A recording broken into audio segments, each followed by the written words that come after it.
Room টুরটা দিয়ে দিই। How much, how often? KFC এর হেড অফিস তো এখানেই। স্টেট চ্যাম্পিয়নশিপের ট্রফি নি। কাসুরি মেথি দারুণ সুন্দর একটা গন্ধ আসছে। সানসেট হচ্ছে, বেশ দেখতেও সুন্দর লাগছে। মিষ্টুকে খাইয়ে দিচ্ছি। Here they come.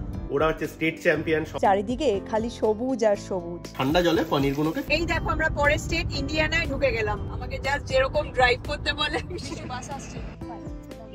Good গলকে Bangla আছে। বাই।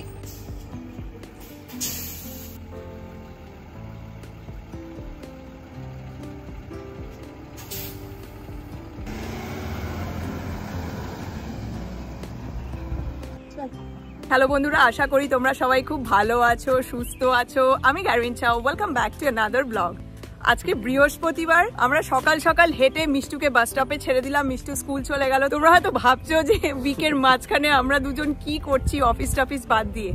অ্যাকচুয়ালি আমরা আজকে ছুটি নিয়েছি দুজনেই, কারণ কালকে মিষ্টু আর্চারি ন্যাশনালস খেলতে যাবে। তোমরা হয়তো ওই ব্লগটা দেখেছিলে, তখন আমি করেছিলাম একা, গ্যারিঞ্চা ছিল না, ইন্ডিয়াতে ছিল, আর ওদের টিমটা স্টেট চ্যাম্পিয়ন হয়। তো কালকে হচ্ছে ন্যাশনালস এর গেম। আজকে আমরা ট্রাভেল করব আগেন। ন্যাশনালসটা হচ্ছে তোমার লুইভিল, কেন্টাকি, যেখানে থেকে KFC স্টার্ট হয়েছিল। KFC যেখানে হেডকোয়ার্টার, কেন্টাকি ফ্রাইড চিকেন, ওইখানে মিষ্টুদের আর্চারি ন্যাশনালসটা হবে। তো আজকে আমাদেরকে যেতে হবে। মিষ্টুকে দুপুরবেলা স্কুল থেকে পিক আপ করবো, করে তারপরে আমরা যাব। তো সেজন্যই আমরা ছুটি নিয়েছি। বাড়ি গিয়ে এখন প্রচুর কাজকর্ম আছে, একটু রান্না বাড়ি করতে হবে, গোছগাছ বাকি আছে।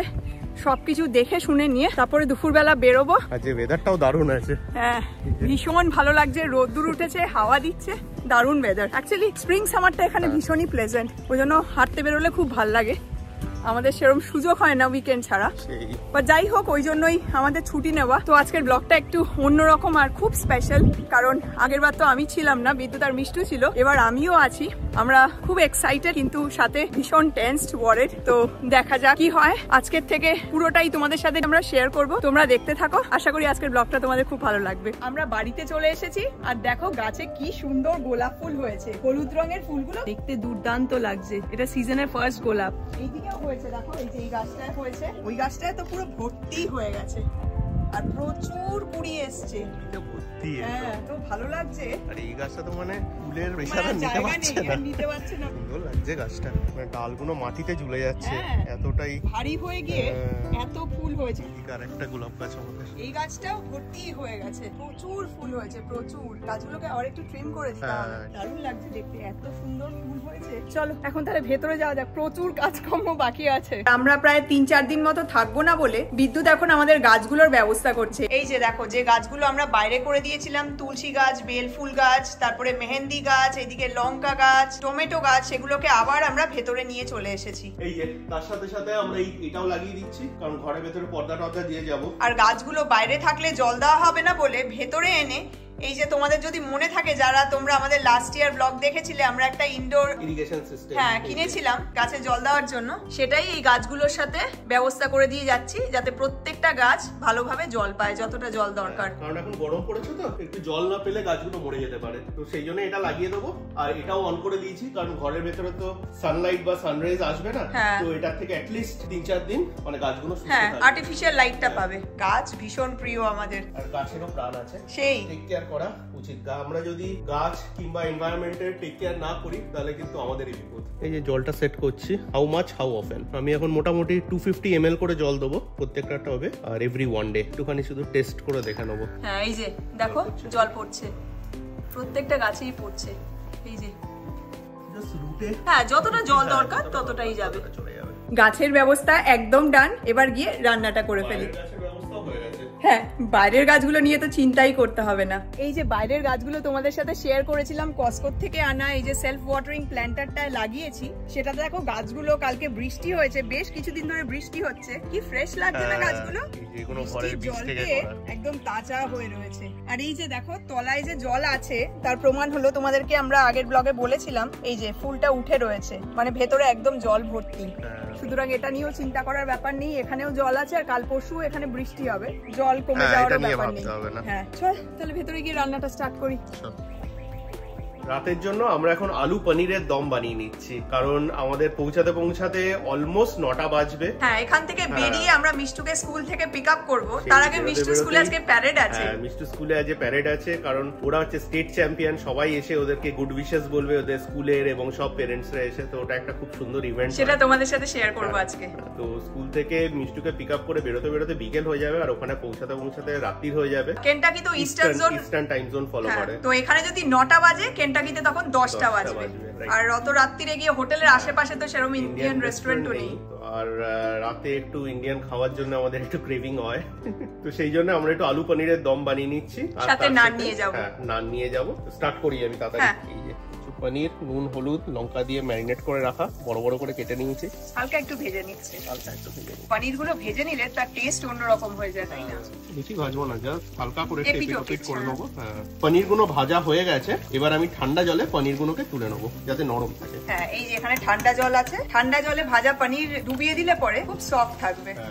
পনির গুলো ভাজা হয়ে গেছে। এবার আমি এই যে আলুগুলো ভেজে নেবো। আলুগুলো আমি অলরেডি 5 মিনিট সেদ্ধ করে নিয়েছি, তো বেশি টাইম লাগা উচিত না। হ্যাঁ, মাইক্রোওয়েভে দিয়ে একটু গুঁড়িয়ে নিয়েছি আমরা। একটু লাল করে আলুগুলো ভাজা হবে। আলুগুলো লাল করে ভাজা হয়ে গেছে। এবার আলুগুলো আমি বাটিটাতে তুলে নেবো। ভেজে নিচ্ছি ভালো করে, যাতে রান্নাটা একটু তাড়াতাড়ি হয়ে যায়। আর রান্নাটা চেষ্টা করবো একটু শুকনো রাখতে, কারণ আমরা ট্রাভেল করবো তো। হ্যাঁ, ঝোল হয়ে গেলে পুড়ে গেলে মুশকিল। পুড়ে যায়। তেল গরম হয়ে গেছে। এবার অল্প করে এলাচ লবঙ্গ আর দারচিনি ফোড়নে দিয়ে দেবো। ফোড়নটা দিয়ে একটু নেড়েচেড়ে নিয়ে এবারও কুচনো পেঁয়াজটা ঢেলে দিল। তার সাথে ও কয়েকটা কাঁচা লঙ্কা ভেঙে দিয়ে দিল। 1 চামচ নুন দিয়ে দিল। পেঁয়াজটাকে এখনও লাল করে ভেজে নেবে। পেঁয়াজটা হালকা লাল হয়ে গেছে। এবারও এতে 1.5 চামচ কাশ্মীরি লাল লঙ্কার গুঁড়ো, 1 চামচ হলুদ গুঁড়ো আর 1/2 চামচ ধনে গুঁড়ো দিয়ে দিল।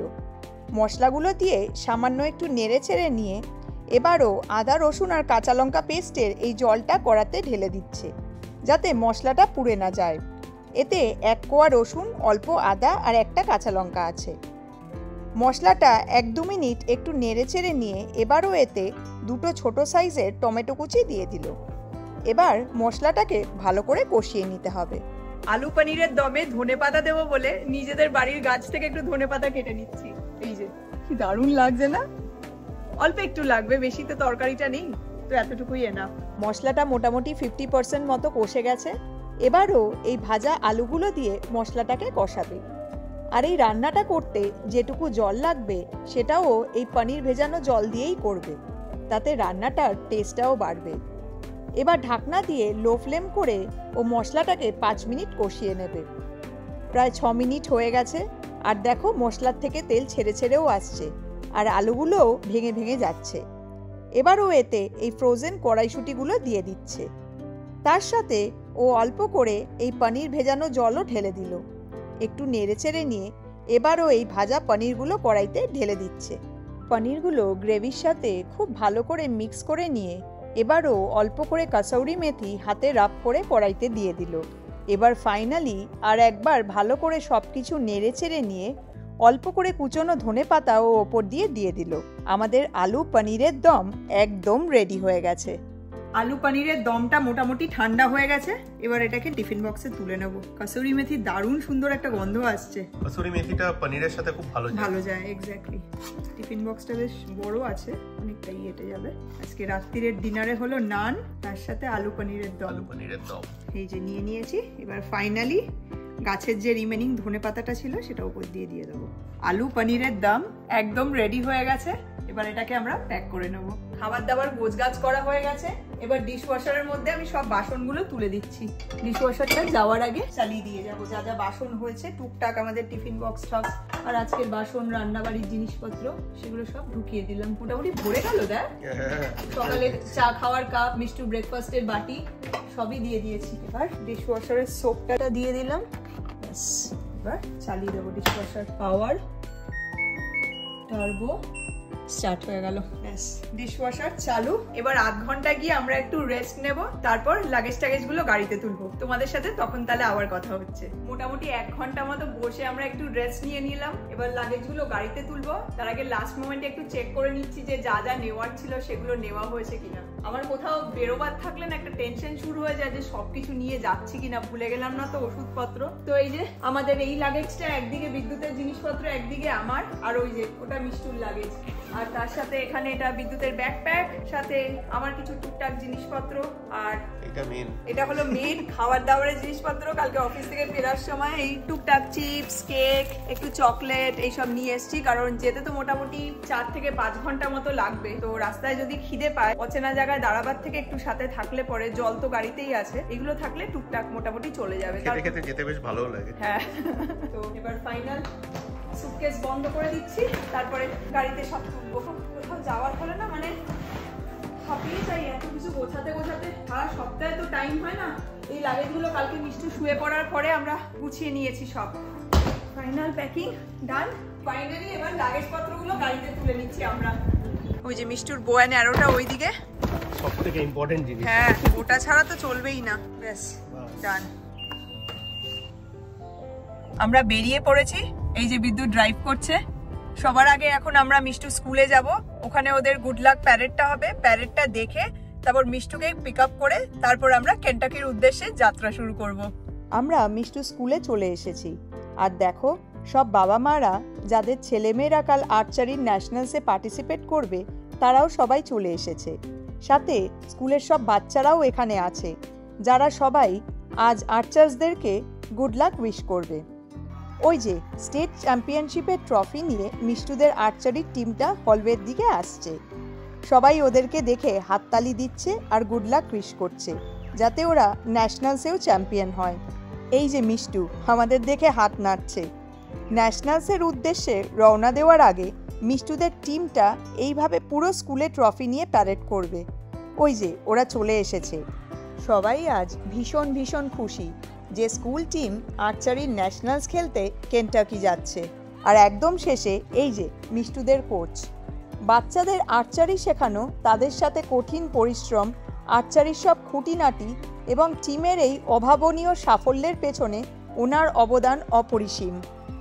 মিষ্টুকে স্কুল থেকে পিক আপ করে আমরা গাড়িতে উঠে পড়েছি। ওই যে পেছনে মিষ্টু বসে আছে। হাই।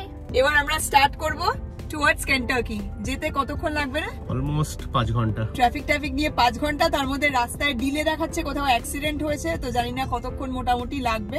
স্টার্ট করছি জার্নিটা, হোপফুলি সব ঠিকঠাক যাবে, ভালোভাবে পৌঁছে যাব। দেখো আমাদের সামনে যে গাড়িটা যাচ্ছে, ওখানেও একটা আর্চার রয়েছে।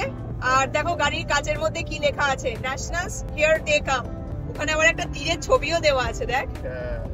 প্রায় আধ ঘন্টা হয়ে গেছে যে আমরা জার্নি স্টার্ট করেছি, আর এখন আমরা মুজৌরি স্টেট বর্ডারের একদম কাছে চলে এসেছি। এই যে সামনে ব্রিজটা দেখছো, এটা ক্রস করলেই আমরা আমাদের পাশের স্টেট ইলিনয়তে ঢুকে পড়ব। এই যে সামনেই দেখো, এই যে ব্রিজটা ক্রস করে এখানে ডান দিকে লেখা আছে এই যে ইলিনয় স্টেট লাইন। আর দেখো বোর্ডে কি লেখা আছে, এই যে welcome to Illinois, land of Lincoln. আরো কটা স্টেট পড়বে এখান দিয়ে? ইলিনয়, ইন্ডিয়ানা পড়বে, তারপরে কেন্টাকি। দুটো স্টেট ক্রস করে যেতে হবে। জানি না, বিদ্যুৎ ম্যাপ দেখে আমি সেটাও দেখি না। আমাকে জাস্ট যেরকম ড্রাইভ করতে বলে আমি সেরকমই ড্রাইভ করে যাই। ইনিশিয়ালি আমি ড্রাইভ করব, তারপরে যাওয়ার পরে যদি টায়ার্ডনেস হোপফুলি হবে না, তো পুরোটাই টেনে নেব। আর যদি অসুবিধা হয় তারপরে বিদ্যুৎ ড্রাইভ করে নেবে। প্রায় 2.5 ঘন্টা হয়ে গেছে আমরা ইলিনয় দিয়ে ড্রাইভ করছি। চারিদিকে খালি সবুজ আর সবুজ। আর আকাশটা একবার দেখো, নীল আকাশে সাদা তুলোর মতো মেঘ ভাসছে। অপূর্ব সুন্দর লাগছে দেখতে। এই রকম রাস্তা দিয়ে যতক্ষণ আর যত দূরই ড্রাইভ করি না কেন, কখনোই বোর লাগে না। এই দেখো আমরা পরের স্টেট ইন্ডিয়ানায় ঢুকে গেলাম। সন্ধে হতে চললো, আর এখান থেকে প্রায় আরও 2.5 ঘন্টা মতো গেলে তারপর কেন্টাকি পড়বে। কেন্টাকির লুইভিলেই কাল মিষ্টুর আর্চারির ফাইনাল। এই আমরা লুইভিল কেন্টাকির রাস্তায় ঢুকে পড়লাম। আমরা আবার একটা ব্রিজের সামনে চলে এসেছি, আর ব্রিজটার ওপারেই হলো কেন্টাকি ডাউনটাউন। ওই যে ডাউনটাউনের লম্বা লম্বা বিল্ডিংগুলোও দেখা যাচ্ছে। এটা হচ্ছে ওহাইও রিভার। ও, সানসেট হচ্ছে, বেশ দেখতেও সুন্দর লাগছে। বিশাল বড় রিভারটা। চওড়া কতটা! এই যে ঢোকার সাথে সাথে কেএফসি ইয়াম সেন্টার। কেএফসির হেড অফিস তো এখানেই। এখান থেকে স্টার্ট হয়েছে, দেখা যাচ্ছে। Mishtu, we are in the land of KFC. Right, এখানে কেএফসি তে খেতেই হবে। এই যে কেএফসি ইয়াম সেন্টার, এটা হচ্ছে কেএফসির বোধহয় কর্পোরেট অফিসটা। আমরা হোটেলের কাছাকাছি চলে এসেছি। হোটেলের আশেপাশে বেশ কিছু আমেরিকান রেস্টুরেন্টস আছে, কিন্তু ইন্ডিয়ান রেস্টুরেন্ট একটাও নেই। যাই হোক, এই যে সামনে বাদিকে আমাদের হোটেলটা, স্পার্ক বাই হিলটন। মিষ্টুর আর্চারির ন্যাশনালসের জন্য আগামী কয়েকদিন আমরা এখানেই থাকব। গাড়ি পার্ক করে আমরা এখন হোটেলের রিসেপশনে যাচ্ছি। চেকিং করে তারপর গাড়ির থেকে লাগেজ নিয়ে আমরা রুমে ঢুকে যাব। রিসেপশনের উল্টো দিকেই হলো ওয়েটিং এরিয়া, আর ওয়েটিং এরিয়ার ঠিক পাশেই হলো একটা ছোট্ট স্ন্যাক্স বার। এখানে দেখো একটা মাইক্রোওয়েভও রাখা আছে। স্ন্যাক্স বারে চকলেট, ক্যান্ডি, চিপস, বাদাম এই সব কিছু পাওয়া যায়। আর ফ্রিজারের ভেতরে cold drinks, juice, frozen food এইসব রাখা আছে। রিসেপশন এরিয়ার থেকে সোজা আর একটু ভেতরে এলেই এটা হলো ব্রেকফাস্ট এরিয়া। কাল সকালে আমরা ব্রেকফাস্ট করতে এখানেই আসব। ওই যে ওইখান দিয়ে আমরা হোটেলের ভেতরে ঢুকলাম, আর এই দিকে সব guest room, elevator, gym, laundry, swimming pool আর বাথরুম রয়েছে। চেকিং হয়ে গেছে, চল লাগেজ নিয়ে আসি। আমরা রুমের সামনে চলে এসেছি। এই জায়গাটা বেশ অন্ধকার, আলো বেশি নেই। আমরা রুমের ভেতরে চলে এসেছি। এবার তোমাদেরকে রুম টুরটা দিয়ে দিই। দরজা দিয়ে ঢুকেই এখানে 3টে আমটা আছে। জামা কাপড় বা কোট জ্যাকেট যদি ঝোলাবার থাকে সেগুলো এখানে ঝুলিয়ে দিতে পারবে। তার পাশেই এখানে একটা ফুল লেন্থ মিরর রয়েছে, এটা বেশ ভালো লাগলো আমার দেখে। আর এখানে একটা ডোর রয়েছে পাশের রুমের সাথে কানেক্ট করার জন্য। যারা দুটো রুম একসাথে মানে ফ্যামিলি শেয়ার করে, ফ্যামিলি বা বন্ধু বান্ধব নিয়ে এলে পরে এখান দিয়ে তাহলে দুটো রুমের একটা কমন প্যাসেজ হয়ে যাবে। বাট এটা লকড এখন। আমাদের তো কেউ নেই, আমরা 3জনই রয়েছি। আর তারপরে এখানে রয়েছে দুটো পরপর কুইন বেড। মিষ্টুর যেহেতু 10 বছর হয়ে গেছে, এখন আর আমরা কিং বেড পাবো না। আমাদের যখনই কোনো হোটেল আমরা রিজার্ভ করবো এরকম দুটো করে কুইন বেড আমাদেরকে দিয়ে দেবে। এটা বড্ড বাজে। হ্যাঁ, একটা বেড হলে ভালো হয়, বড় সড়ো। তো যাই হোক, দুটো বিছানা আছে, মাঝখানে এখানে একটা ডেস্ক মতো দিয়ে দিয়েছে, তার সাথে দুদিকে দুটো লাইট রয়েছে, ল্যাম্প রাদার। এখানে টিভি আছে, টিভির সাথে এখানে ডেস্ক রয়েছে, সাথে একটা মিনি ফ্রিজ দিয়েছে। এই ফ্রিজে কিছুই নেই, ফাঁকা। আর এখানে একটা স্টাডি টেবিল আছে। এই দিকটা পুরো খালি, সেজন্য আমরা এখানে আমাদের লাগেজ পত্রগুলো রেখে দিয়েছি। আর এখানে একটা ক্যাবিনেট দিয়েছে, ক্যাবিনেটের ভেতরে একটু দাগ ঠাক করা আছে। আর এখানে একটা ইস্ত্রি রয়েছে, তার সাথে এই যে আয়রন টেবিল রয়েছে। ক্লোজেটের পাশে এখানে একটা বড় জানলা আছে, কিন্তু এখন অন্ধকার হয়ে গেছে কারণ অলমোস্ট 9:15 মতো বাজে। তো দেখতে পাচ্ছি এটা বড় সড়ো পার্কিং রয়েছে। আর দরজা দিয়ে ঢুকেই এই যে এটা হলো বাথরুম। এইদিকে একটা সিঙ্ক আছে, সাথে একটা বড় সড়ো আয়না দিয়েছে। আর এইখানে বাথটাব এন্ড শাওয়ার। হ্যাঁ, আমরা ডিনার করতে বসে গেছি। এই যে গার্লিক নান, বিদ্যুৎ কালকে এটা নিয়ে এসেছিল। আর সাথে সকালবেলা যে আলু পনিরের দমটা বানালো সেটা মিষ্টুকে খাইয়ে দিচ্ছি যাতে তাড়াতাড়ি খাওয়াটা হয়ে যায়। কেমন লাগছে? আর গার্লিক নান খেতে মিষ্টু খুব ভালোবাসে, এই নানটা খুব টেস্টি হয়। এই যে এটা আমরা কোথাও গেলে ঠেলে মাঝে মাঝে নিয়ে যাই, খেতে খুব ভালো লাগে। মিষ্টুর পছন্দের খাবার। খেয়ে দেখি পানিরটা আমি। খেতে খুব ভালো লাগছে, একটু ঝাল ঝাল লাগছে, টেস্টি হয়েছে। আজকাল আমাদের কিছু করার নেই, অলমোস্ট এখন 10টা বাজে। এখন খেয়ে দে একটু রেস্ট নেব, মিষ্টু ঘুমিয়ে পড়বে, আমার একটু এডিটিং আছে সেটা করব। তারপর কালকে সকালে উঠে ব্রেকফাস্ট করে বেলাতে তারপর যেখানে টুর্নামেন্টটা হবে সেখানে আমরা যাব। কালকেই হলো মেন ডে, যেটার জন্য এখানে আসা, মিষ্টুর ন্যাশনাল আর্চারি টুর্নামেন্ট। তো তোমরা মিষ্টুর জন্য একটু গুড উইশেস দিও। জানি না কি হবে, ভীষণ টেনশন লাগছে। ব্লগটা তাহলে এখন আমি এখানেই শেষ করছি। আর একটা রিকোয়েস্ট করছি তোমাদের সকলকে, যদি আজকের ব্লগটা তোমাদের ভালো লেগে থাকে তাহলে প্লিজ একটা লাইক করো। যারা এখনো সাবস্ক্রাইব করোনি প্লিজ সাবস্ক্রাইব করে দিও। আর পারলে ব্লগটা সবার সাথে একটু শেয়ার করো। আর ন্যাশনাল আর্চারি টুর্নামেন্ট যেটা কালকে, সেটা সব ডিটেলস নিয়ে তোমাদের সাথে নেক্সট ব্লগে খুব শিগগিরই দেখা হচ্ছে। তোমরা সুস্থ থেকো, ভালো থেকো, সাবধানে থেকো, আমাদের সঙ্গে থেকো। Take care and thank you so much for watching. Bye. Bye. Bye bye.